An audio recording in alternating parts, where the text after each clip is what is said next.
এদিকে এসআইআর চলছে রাজ্যে, আপনারা জানেন। আর ইতিমধ্যেই রানাঘাট থেকে অভিযোগ উঠছে যে একজন ব্যক্তির পরিচয়পত্র জাল করে অন্য একজন ব্যক্তির ভোটার কার্ড তৈরি করা হয়েছে। আর এই অভিযোগে ইতিমধ্যেই কৃষ্ণনগরে চাঞ্চল্য ছড়িয়েছে। কথা বলবো, সুজিত মণ্ডল রয়েছেন আমাদের সঙ্গে টেলিফোন লাইনে। সুজিত, ঠিক কি অভিযোগ? দেখো কুসুমিতা, ভোটার তালিকায় জালিয়াতি, একই পরিচয়ে দুই ভোটারের কার্ড, এমনটাই কিন্তু নিয়ে রীতিমতো চাঞ্চল্য সৃষ্টি হয়েছে।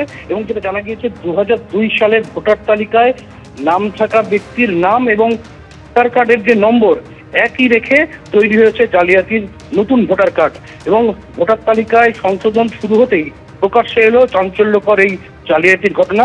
এবং এটা যে মূলত নদিয়ার কৃষ্ণনগর শক্তিনগর এলাকার বাসিন্দা, তার নাম চয়ন সরকার, তার নামে এই তথ্য ব্যবহার করে তৈরি হয়েছে দুটি আলাদা ভোটার কার্ড, যেখানে নাম, বাবার নাম এবং ভোটার নম্বর অভিন্ন হলেও কার্ডে ব্যবহৃত মুখের ছবি এবং ঠিকানা একদম ভিন্ন। এবং এই নিয়ে রীতিমতো চাঞ্চল্য ছড়িয়েছে। এবং চয়ন সরকার, যার নামে আরেকটি নতুন ভোটার কার্ড তৈরি হয়েছে, তিনি যেটা অভিযোগ করেছেন তার পরিচয়পত্র জালিয়াতি করে অন্য কেউ ভোটার তালিকায় নাম তুলেছে। এবং বিষয়টি তিনি প্রশাসনের কাছে লিখিতভাবে তিনি কিন্তু অভিযোগ জানিয়েছেন এবং তার পূর্ণাঙ্গ তদন্তের তিনি দাবি করেছেন।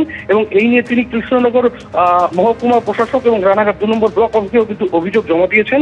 এবং রানাঘাট দক্ষিণ বিধানসভার দেবগ্রাম পঞ্চায়েতের যে 52 নম্বর বুথে গিয়ে তিনি জানতে পারেন যে চয়নের নাম, যে চয়ন সরকার, তার নামে নতুন কোনো ভোটারের অস্তিত্ব নেই। এবং তদন্তে আরও উঠে এসেছে যে জাল কার্ডে ব্যবহৃত ছবিটি স্থানীয় এক যুবক, যার নাম সুবীর মণ্ডল, তার ছবিটি করতে সেই নতুন যে ভোটার কার্ড তাতে কিন্তু ব্যবহার করা হয়েছে।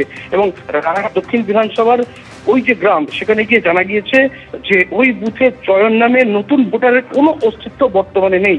এলাকার বাসিন্দা কৃষ্ণকান্তি চৌধুরী, যিনি ওই যে নতুন নাম যে ভোটার তালিকায় উঠেছে তার মামা বলে পরিচিত, তিনি কিন্তু এই বিষয়টিকে তিনি যে বলেছেন যার নাম উঠেছে তার ভাগ্নে হয়, তবে তিনি এখন বর্তমানে বাংলাদেশে থাকেন, মাঝে মধ্যে চিকিৎসার কারণে তিনি কিন্তু ভারতে আসেন, এই এমনটাই কিন্তু জানা গিয়েছে।